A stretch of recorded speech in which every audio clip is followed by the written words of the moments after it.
Os que querem ficar ricos caem em tentação, em armadilhas e em muitos desejos descontrolados e nocivos, que levam os homens a mergulharem na ruína e na destruição.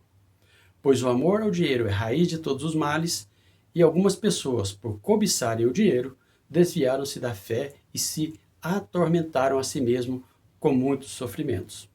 Você, porém, homem de Deus, fuja de tudo isso e busque a justiça, a piedade, a fé, o amor, a perseverança e a mansidão.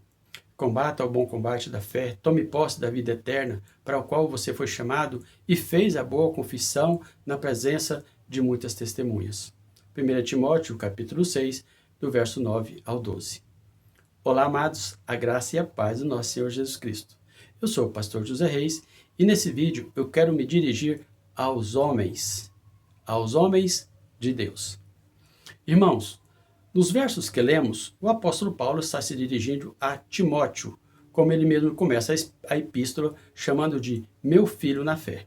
E nesse vídeo, quero me dirigir aos meus filhos na fé e aos meus irmãos na fé. No livro de 1 Timóteo 1, de 3 a 5, Paulo se dirige a Timóteo, relembrando as orientações que ele havia dado quando partiu para a Macedônia. Diz assim: partindo eu para a Macedônia, roguei-lhe que permanecesse em Éfeso para ordenar a certas pessoas que não mais ensinem doutrinas falsas e que deixem de dar atenção a mitos e genealogias intermináveis que causam controvérsias em vez de promoverem a obra de Deus, que é pela fé. O objetivo dessa instrução é o amor que procede de um coração puro, de uma boa consciência e de uma fé sincera. Meus amados irmãos, Paulo se dirigiu a uma pessoa, mas eu quero me dirigir a muitos Timóteo que hoje me ouvem. Assim como Timóteo, nós também somos responsáveis por conduzir e orientar o rebanho de Deus. Veja que não estou falando de pastores e sim colaboradores que se dispõem a dar continuidade naquilo que é pregado nas igrejas aos domingos, às quintas-feiras. No livro de 1 Timóteo 2, 1 e 2, diz assim: antes de tudo, recomendo que se façam súplicas, orações, intercessões e ação de graças por todos os homens, pelos reis e por todos os que exercem autoridade, para que tenham uma vida tranquila e pacífica, com toda a piedade e dignidade. Homens de Deus, vocês são os tentáculos de Deus aqui na terra. São pessoas que conhecem a sã doutrina, que fazem parte dos verdadeiros adoradores. Então, meus queridos, não fiquem parados esperando serem chamados. Na verdade, vocês já foram chamados para a boa obra e ninguém aprende para guardar na gaveta do esquecimento. Pelo contrário, aprendemos para sermos a luz e o sal da terra. O homem de Deus não se cala diante das adversidades, pois ele pertence a uma ordem espiritual em que as coisas temporais e transitórias e perecíveis têm pouco significado. Qualquer um que é chamado para pregar a palavra é um homem de Deus.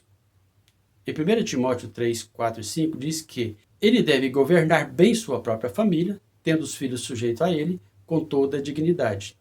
Pois se alguém não sabe governar a sua própria família, como poderá cuidar da igreja de Deus? Saia da comodidade. Existe uma frase de São Francisco de Assis que diz: pregue o evangelho em todo tempo. Se necessário, use as palavras. Nossa conduta, nosso testemunho de vida, vale muito mais do que 1000 palavras, amados. No livro de 1 Timóteo 3,7 diz que esse homem também deve ter boa reputação perante os de fora, para que não caia em descrédito nem na cilada do diabo. Não guarde para você aquilo que Deus te deu. Distribua esse conhecimento para crescimento do reino de Deus. No livro de 1 Timóteo 3,3 diz que os que servirem bem alcançarão uma excelência posição e grande determinação na fé em Cristo Jesus. Eu termino esta palavra com as seguintes recomendações do apóstolo Paulo. Está em 1 Timóteo 4, 6 e 7. Se você transmitir essas instruções aos irmãos, será um bom ministro de Jesus Cristo, nutrido com a verdade da fé e boa doutrina que tem seguido. Rejeite, porém, as fábulas profanas de velhas e exercite-se na piedade. E, por fim, guarde o que lhe foi confiado, evite as conversas inúteis e profanas e as ideias contraditórias do que é falsamente chamado conhecimento. Que Deus os abençoe e te guarde em nome do Senhor Jesus. Lembre-se, você é o sal da terra, você é a luz do mundo. Amém e amém. E até o próximo vídeo.